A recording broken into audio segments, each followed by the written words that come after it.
Hello! Hi everyone. Welcome back to అద్భుతం వంటలు. ఎలా ఉన్నారు అందరూ? బాగున్నారా? నేనైతే బాగున్నాను. మీరంతా కూడా బాగున్నారని అనుకుంటున్నాను. బాగుండాలని కోరుకుంటున్నాను.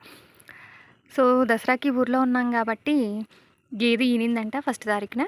సో, అందుకోసం జున్ను పాలైతే మా కోసం తీసి పెట్టారు. వాటిని ఇప్పుడు జున్ను అయితే తయారు చేస్తున్నా.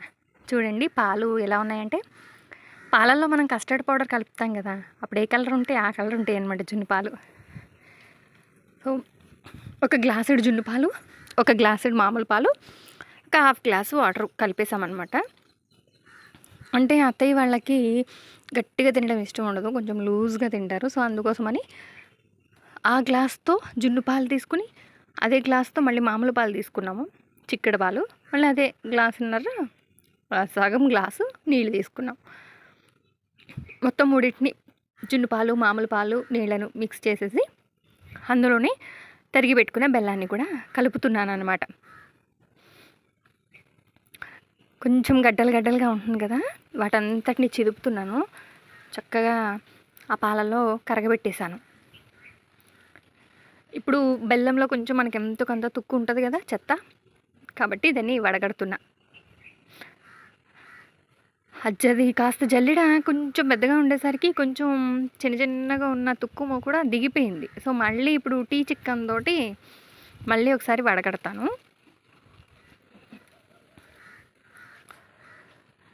మళ్ళీ ఒకసారి వడకడుతున్నా.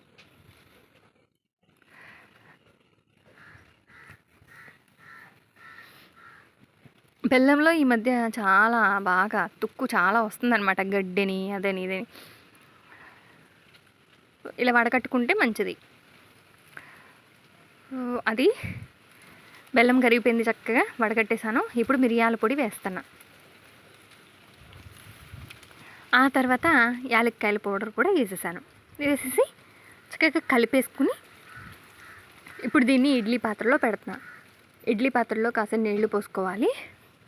నీళ్లు పోసుకొని అప్పుడు ఈ గిన్నె పెట్టేసుకుని ఈ గిన్నె మీద మూత పెట్టి మళ్ళీ ఇడ్లీ పాత్ర మూత పెట్టేయాలి. పెట్టి స్టవ్ మీద పెట్టుకుని ఒక అరగంట సేపు వేడి చేస్తే సరిపోతుంది. అరగంట ఉడకనివ్వాలి. కొంచెం లో ఫ్లేమ్ పెట్టుకుంటే బాగుంటుంది. లో ఫ్లేమ్లో అరగంట సేపు ఉంచేసాను అట్లాగా. సో ఈ వ్లాగ్ ఏంటంటే మధ్యాహ్నం నుంచి భోజనాలు అయిపోయిన తర్వాత మొదలుపెట్టానమాట. ఇది అంటే సాయంత్రం పాటికి చక్కగా చల్లగా అయిపోతుంది. సాయంత్రం 4-5 గంటలకి తినడానికి చక్కగా ఉంటుందని భోజనాలు అయిపోయిన తర్వాత 2-3ంటికి స్టార్ట్ చేసాం. కాలుతుంది. సో చూడండి, జున్ను గడ్డగా అయితే రాలేదు, ఎందుకంటే మనం పాలు వేరే పాలు ఎక్కువగా పోసాం కాబట్టి గడ్డగా రాల. చక్కగా గడ్డగా రావాలి అనుకుంటే మామూలు పాలు, వాటర్ కొంచెం తక్కువ క్వాంటిటీ తీసుకుంటే అప్పుడు గడ్డగా వస్తుంది అనమాట. సో ఇప్పుడైతే ఇలా లూజ్గా ఉంది. ఇది చల్లారాలి, బాగా చల్లారడానికి చాలా టైం పడుతుంది. చెప్పాను కదా ముందే, సాయంత్రం 4-5ంటికి చక్కగా తినడానికి మంచిగా బాగుంటుంది అనమాట. వేడిగా తినేవాళ్ళు కూడా వేడిగా తింటారు, వేడిగా తినడం కూడా ఇష్టపడతారు. నేను కాస్త గోరువెచ్చగానే తినడం అంటే ఇష్టం నాకు. ఆ తర్వాత ఏమైనా కొంచెం మిగిలితే ఫ్రిడ్జ్లో పెట్టుకుని ఐస్ క్రీమ్ లాగా తినడం ఇంకా చాలా బాగా ఇష్టం. సో చూడండి, బౌల్లోకి అయితే తీస్తున్నా జున్ను. ఆ జున్ను అయితే రెడీ అయిపోయింది. ఇది మధ్యాహ్నం నుంచి నైట్ వరకు వ్లాగ్ అనమాట. నేను ఏమేమి పనులు చేశాను అనేది ఈ వ్లాగ్లో ఉంది. సో వీడియోస్ని చూడండి, నచ్చితే లైక్ చేయండి. అలాగే మన ఛానల్ని ముందుగా ఎవరైనా చూస్తున్నట్లయితే ప్లీజ్ సబ్స్క్రైబ్ చేసుకోండి ఛానల్ని అయితే, ఓకేనా? ఇక జున్ను తయారైపోయింది. కాసేపు అట్లా బయట కూర్చున్నాము. ఈలోపు కోతి ఒకటి వచ్చి బాగా హంగామా చేసేసింది, అల్లరి చేసిందనమాట. చూస్తున్నారా, కనిపిస్తుందా మీకు? దాని తోక చూడండి, కొండముచ్చి అంటారన్నమాట. సో మొత్తం చెట్లకున్న కాయలన్నీ తెంపుకుని తినేయడానికి వచ్చింది. అది వచ్చేసరికి కోళ్ళు కూడా చాలా బెదిరిపోయినాయి అనమాట. ఎంత హంగామా చేసిందంటే అంతా ఇంత కాదు. మొన్న వీడియోలో చూపించాను కదా ద్రాక్ష గుత్తు, అది కూడా కోసుకుని తినేసింది. తినేసి పైగా ఎలా చూస్తుంది, ఎంతలా వెతుకుతుందో, అసలు ఇంకేమైనా ఉన్నాయేమో అనుకుని మొత్తం కింద తీగకి ఉన్న వేలాడుతున్న వాటిని కూడా చూసి మరీ చక్కగా లాగేసుకుని పైన ఉంది కదా, అది కింద తీగలని చేత్తో పట్టుకుని పైకి లాక్కుని మరీ తినేసింది. తెలివి చూడండి, దాని తెలివి. అసలు మామిడికాయలు 2 కాయలు చూపించానా, 2 కాయలు అయిపోయినాయి, తినేసింది. ద్రాక్ష గుత్తు చూపించాను కదా మీకు, అది కూడా తినేసింది. చక్కగా తింటుంది చూడండి, అంత హాయిగా హ్యాపీగా చక్కగా. అది నేను తీస్తున్నప్పుడు అది నన్ను చూసింది, ఎక్కడ మీదకు దూకుతుందో అని చెప్పేసి కొంచెం ఇలా భయపడ్డాను. అప్పుడు ఫోన్ కదిలిపోయింది అనమాట. చూసారా దాని చేతిలో ద్రాక్ష గుత్తు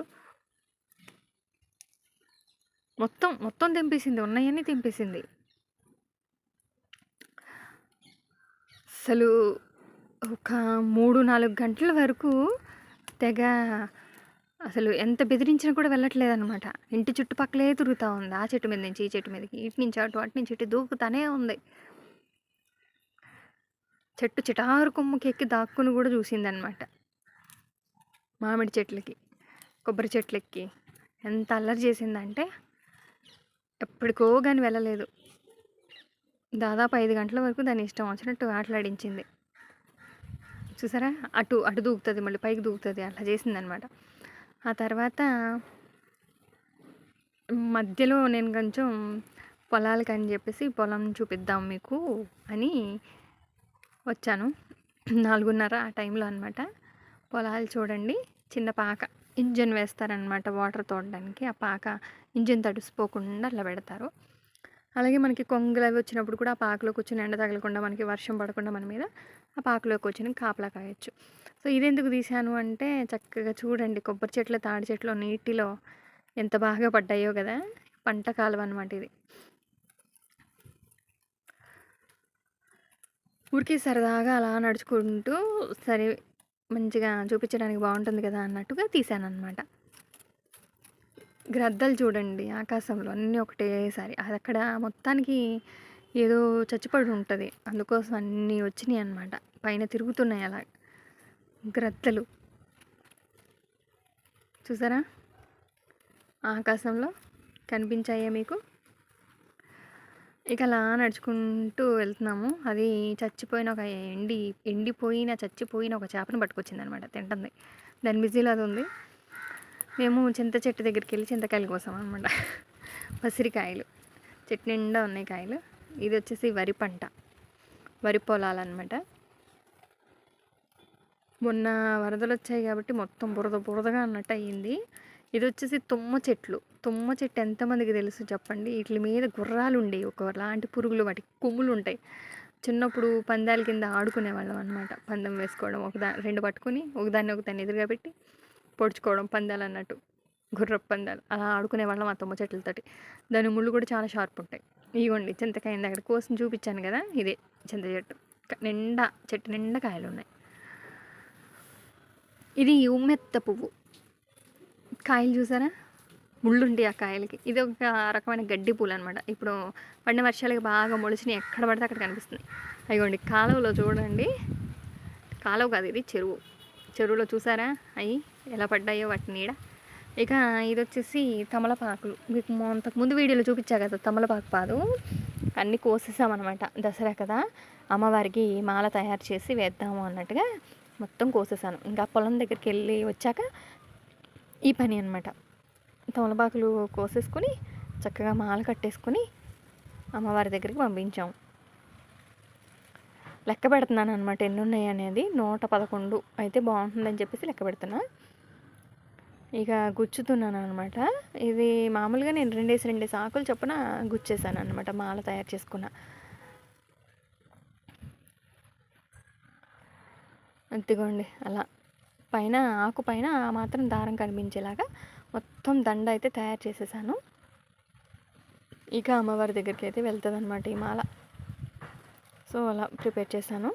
ఇక సాయంత్రం అయిపోయింది, చీకటి పడిపోయింది, సన్సెట్ అనమాట. చూపిద్దాం అనుకున్నా, టైంకి చూపించలేదు, కొంచెం ఎర్రగా ఉంది కదా చూసారా. ఇంకా చీకటి పడిపోయిన తర్వాత వాకిలి కడిగేసుకొని ముగ్గులు పెట్టడం ఊర్లలో ఎలా ఉంటుంది అనేది చూపించాలని చూపిస్తున్నా. ఇది చీకటి పడిపోయింది ఇంకా. సో ముగ్గులు అయితే నేను ఇలా వేసాను, డబల్ లైన్ గీసాను అనమాట, తామర పువ్వులు వేసాను. చూడండి వాకిట్లో నుంచి ఇప్పుడు లోపలికి వెళ్దాం. ముగ్గులు ఏ విధంగా వేసానో చూడండి. చీకటిగా ఉంది కాబట్టి కాస్త అంతంత మాత్రంగా కనిపిస్తుంది. అది తులసమ్మ దగ్గర. సో అదండి ఇవాల్టి వీడియో అయితే. నచ్చిందని అనుకుంటున్నా. నచ్చితే లైక్ చేయండి, షేర్ చేయండి. Thanks for watching. బాయ్.